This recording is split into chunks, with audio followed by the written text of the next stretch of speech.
বেশ, আজকে আমরা ডব্লিউবিসিএস এর 2019 সালে যে প্রিলিমসের পিইউ কোশ্চেন আছে, মানে প্রিভিয়াস ইয়ার্স কোশ্চেন, সেই কিছু প্রশ্ন আজকে দেখার চেষ্টা করব।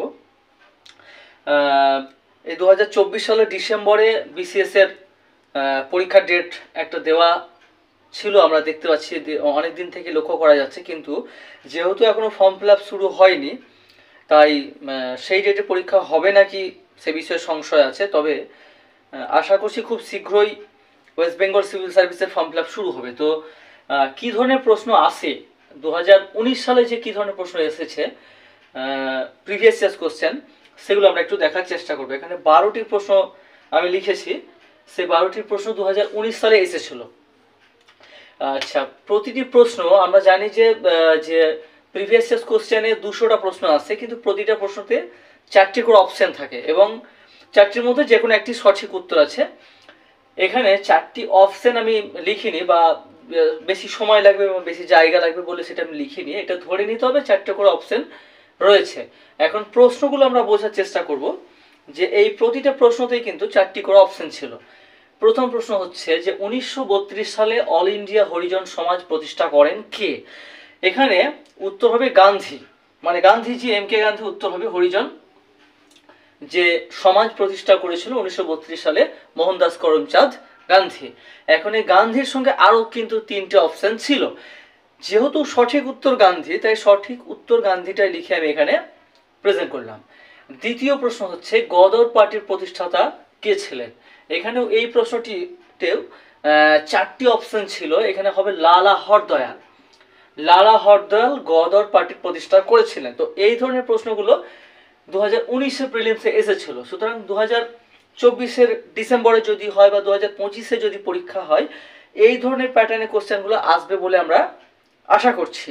আর বিসিএস এর সিলেবাস চেঞ্জ হওয়ার ব্যাপারে কিছু আমরা বিভিন্ন সোশ্যাল মিডিয়ার সাহায্যে বা কিছু আমরা শুনতে পাচ্ছিলাম যে বিসিএস এর সিলেবাস চেঞ্জ হতে পারে এবং বিসিএস এর প্যাটার্নটা ইউপিএসসি প্যাটার্নে হতে পারে, মানে ব্রড কোশ্চেন সেখানে হয়তো লিখতে হতে পারে। আমরা বিসিএস এ দেখেছি যে বিসিএস এর প্রিলিমসের যে কোশ্চেন হয় সেখানে মাল্টিপল চয়েস কোশ্চেন থাকে, 4টে করে অপশন থাকে, এবং মেনের পরীক্ষাতেও কিন্তু শর্ট কোশ্চেনই আসে। কিন্তু ইউপিএসসির প্যাটার্নে যদি করতে মানে পরবর্তীকালে যদি ইউপিএসসি প্যাটার্নে যদি বিসিএস পরীক্ষা নেয়, ওয়েস্ট বেঙ্গল সিভিল সার্ভিস পরীক্ষা নেয়, সেক্ষেত্রে কিন্তু বড় কোশ্চেন আনসার লিখতে হতে পারে। সেটা সে বিষয়ে এখনো মানে চূড়ান্ত কোনো নিদর্শন বা চূড়ান্ত কোনো খবর আমরা যেহেতু পাইনি, সেহেতু এই নিয়ম ধরেই আমরা পড়ব যে এই ধরনের প্রশ্ন আসবে। যেমন কোন আইন ব্ল্যাক বিল নামে পরিচিত? রাওলাট অ্যাক্ট ব্ল্যাক বিল নামে পরিচিত। এই সমস্ত প্রশ্নগুলো 2019 সালে এসেছিল। কোন রাজ্যে ডিস্ট্রিক্ট জাজ নিযুক্ত হন কার দ্বারা? কোন রাজ্যে, আমাদের ধরে নিন আপনার বা বর্ধমান ডিস্ট্রিক্ট বা মালদা ডিস্ট্রিক্ট বা কোন রাজ্যে যে ডিস্ট্রিক্ট জাজ থাকে, তাকে কে নিয়োগ করে? গভর্নর দ্বারা তিনি নিযুক্ত হন। বেশ, 5 নম্বর প্রশ্ন, পশ্চিমবঙ্গ ভূমি সংস্কার আইন বলবৎ হয় কত সালে? 1956 সালে পশ্চিমবঙ্গ ভূমি সংস্কার আইন বলবৎ হয় 1956 সালে। আমরা প্রশ্নগুলো দেখছি, মানে এই টাইপের প্রশ্ন আসবে।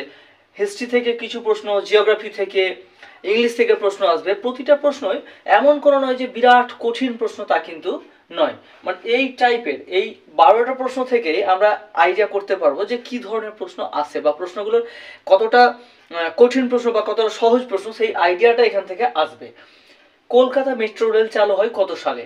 1984 সালে কলকাতা মেট্রো রেল চালু হয়।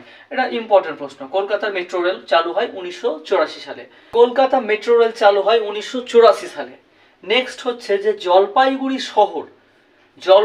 শহর তিস্তা এবং করলা নদীর তীরে অবস্থিত। প্রশ্নগুলো এত সুন্দর প্রশ্ন যে বিসিএস প্রিপারেশন কেউ নিক বা না নিক, এই প্রশ্নগুলো খুব গুরুত্বপূর্ণ প্রশ্ন বা ইনফরমেশনগুলো রাখাও দরকার আছে। জলপাইগুড়ি শহর তিস্তা এবং করলা নদীর তীরে অবস্থিত। 8 নম্বর, রাম্মাম জলবিদ্যুৎ প্রকল্পটি কোন জেলায় অবস্থিত? এর উত্তর হবে দার্জিলিং জেলা। দার্জিলিং জেলায় আছে রাম্মাম জলবিদ্যুৎ প্রকল্পটি, আছে দার্জিলিং জেলাতে। 9 নম্বর, জালিয়ানওয়ালাবাগের হত্যাকাণ্ড আমরা অনেকেই শুনেছি।